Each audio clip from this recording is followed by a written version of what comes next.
Chers voyageurs du cœur, aujourd'hui je veux partager une réalisation personnelle autour de mes relations d'adolescente. Je réfléchis à comment la manque de guidance et de soutien à cet âge a laissé des traces et qu'est-ce que ça veut dire pour moi aujourd'hui.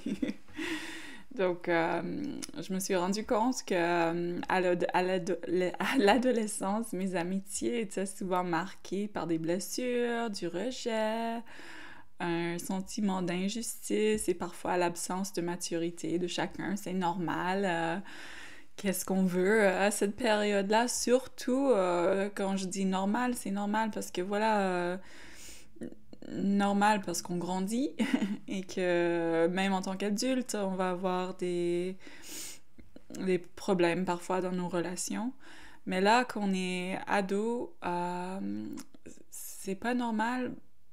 Et à la fois, je pense que ça pourrait être différent parce que à cet âge-là, on est un peu livrés les uns aux autres, sans outils, sans adultes pour accompagner vraiment.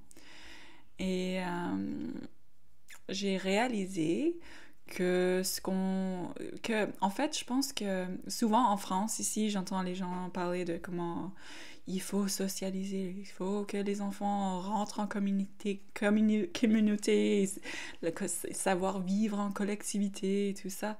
Et pourtant, on lance ces enfants ensemble et on dit, allez, socialiser!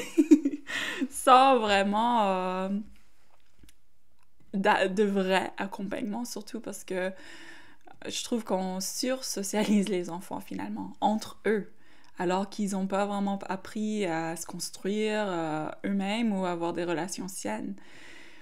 Puis du coup, maintenant, en tant que mère, je pense à ma fille et je ressens vraiment un désir de l'accompagner différemment. Comme vous le savez peut-être, si vous suivez ma chaîne ou ce que je partage sur Instagram ou si vous me connaissez, je, je fais l'instruction en famille et j'ai vraiment envie de créer quelque chose de différent. Je pense que pour moi, c'est plus normal d'avoir un soutien de nos parents si nos parents sont présents, bienveillants, intéressés dans le développement personnel, par exemple, dans un désir de communication. On peut commencer à donner du soutien, du coup, comme j'ai envie de donner à ma fille, du soutien, des repères, une vraie présence d'adulte bienveillante. Et j'ai envie de créer un cadre pour que ma fille répète pas les mêmes blessures que j'ai vécues. On veut toujours faire ça et c'est sûr qu'elle va avoir ses propres expériences, puis on peut pas les surprotéger de quoi que ce soit non plus. Mais je pense que juste se dire, allez, on les laisse se démerder, c'est pas forcément la solution non plus. Donc, dans mes propres relations d'adulte, je continue à apprendre, ça c'est sûr.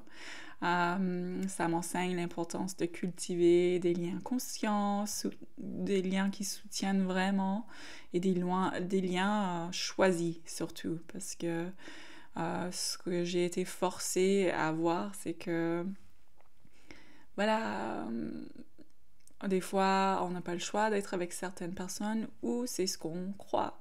Et réellement, on a le choix et on peut choisir.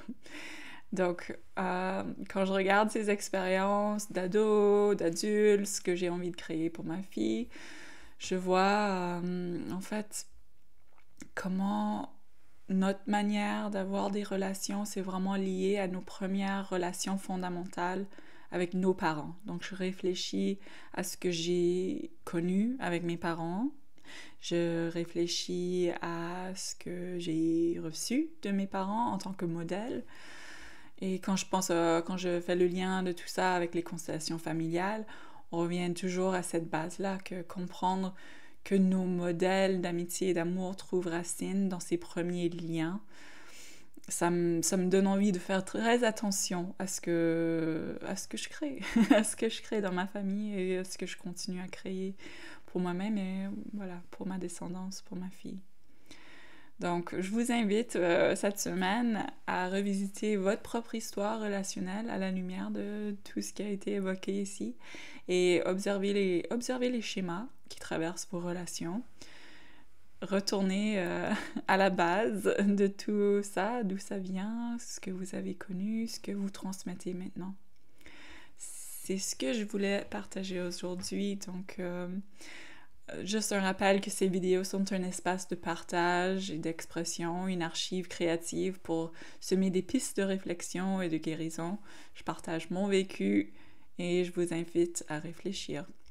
Donc, merci d'être là, chers voyageurs du cœur.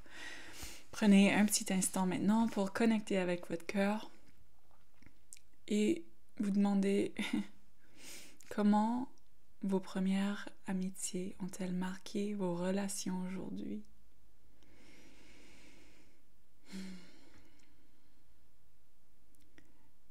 Et avec cette question, qu'est-ce que le cœur a envie de faire? D'aller écrire dans un journal, de sortir son téléphone et s'enregistrer en train d'exprimer du cœur avec la voix ou avec une vidéo. Est-ce que le cœur a envie de danser, bouger ou faire ce qu'elle était en train de faire avant de commencer cette vidéo aujourd'hui et revenir à la question plus tard? C'est peut-être une graine qui est semée. En tout cas, moi, quand je demande à mon cœur si elle a envie de faire quelque chose ou d'exprimer autre chose avant de terminer cette vidéo, elle me dit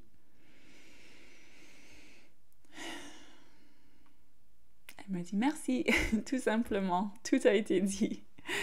Donc, merci d'avoir écouté ces expressions du cœur, cette série de vidéos courtes et imparfaites où je partage ce qui est vivant en moi chaque semaine. À la prochaine expression.